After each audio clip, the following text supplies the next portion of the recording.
I'm Bruce. I am a visual artist. I work with various media, but ultimately where it all comes from is a concern for the city, an obsession with the city of things that might seem normal, things that we might take for granted, but if you take a step back, they're actually quite strange, quite interesting. And so where it most often comes from is finding those sites of strangeness and just zooming in on them and saying, hey, look at this, this is weird. I think one point of origin was that like during lockdown, like a lot of us, I had a lot of free time on my hands all of a sudden. And so one of the things that I spent my time doing was just going around and exploring the city on foot and on bicycle. And so I would find these places where trying to do that was really quite difficult, or even sometimes not actually possible. So I would find these places, I would experience these landscapes, and the thinking I had was, it was like an experience of being alien, or being in a completely alien landscape. So I suppose that's where that started. Well, there's like a range of considerations. Like one would be places I'm familiar with, places I know.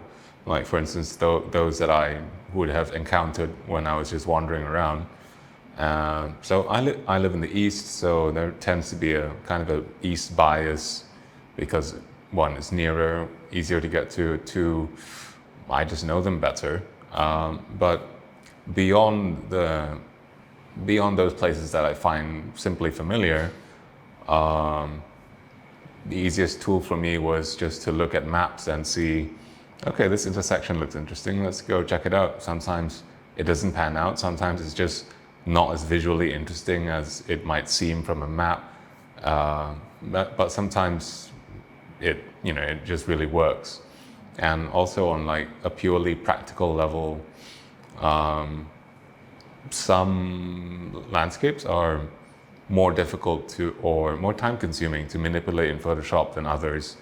Like sometimes the lines aren't so clean, the angles don't work.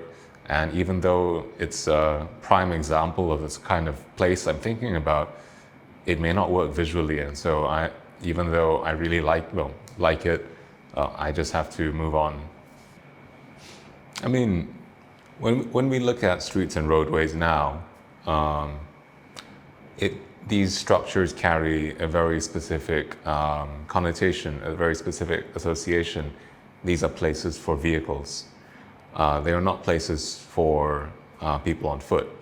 Like I was just looking at the actual statute on what constitutes jaywalking and how pedestrian crossings are meant to be used. And one line that stuck out to me was that when you are on the road at a pedestrian crossing, the only action you can take is to continue moving as efficiently as possible towards the other side. If you malinger in any way, if you slow down, if you stop, that is technically an offense. So this sense that roads are car places is incredibly strong. It's built into the way that we design our roads. It's built into the laws that we have around mobility.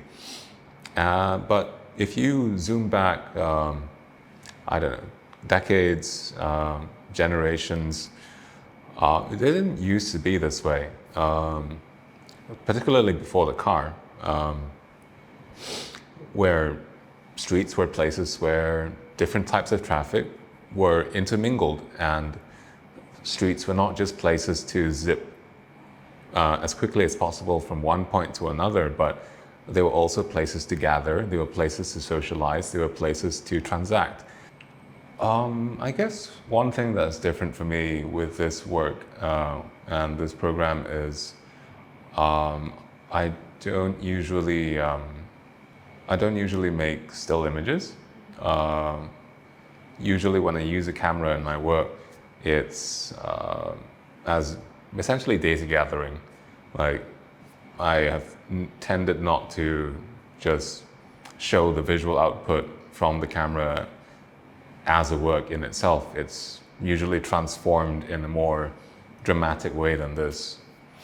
So for me, this is fairly different, fairly new.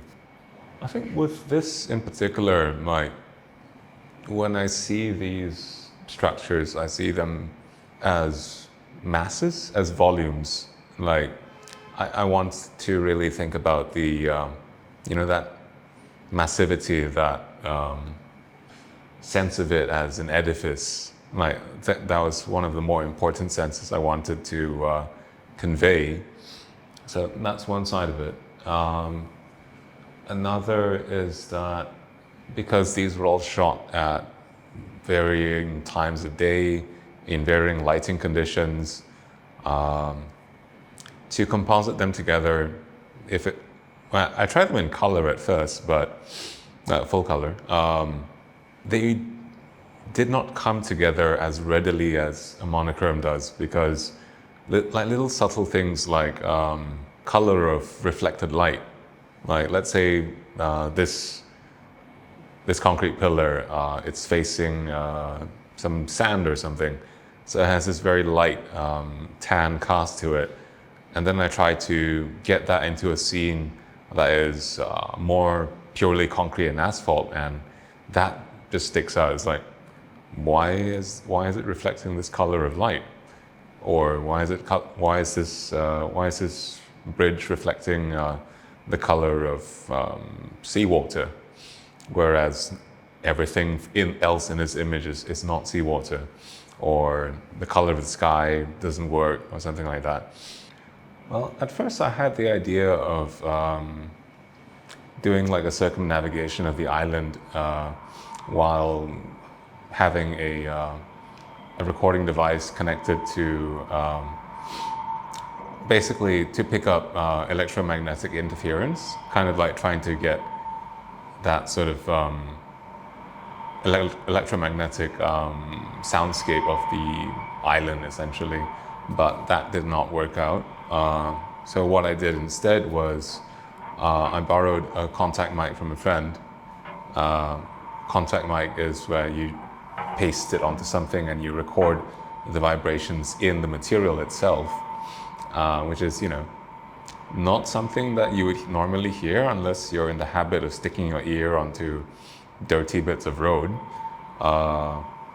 And even though it is an unfamiliar type of sound, it's still related. It's still similar enough to the sound that you would be familiar with to, it's a mixture of the familiar and the strange. Familiar enough that you can kind of pick up on what's going on and have a connection to it and try and process it and understand it, but at the same time strange enough to make you interested in doing that. If it's too strange, it's just alien and weird, and there's no way to jump into it.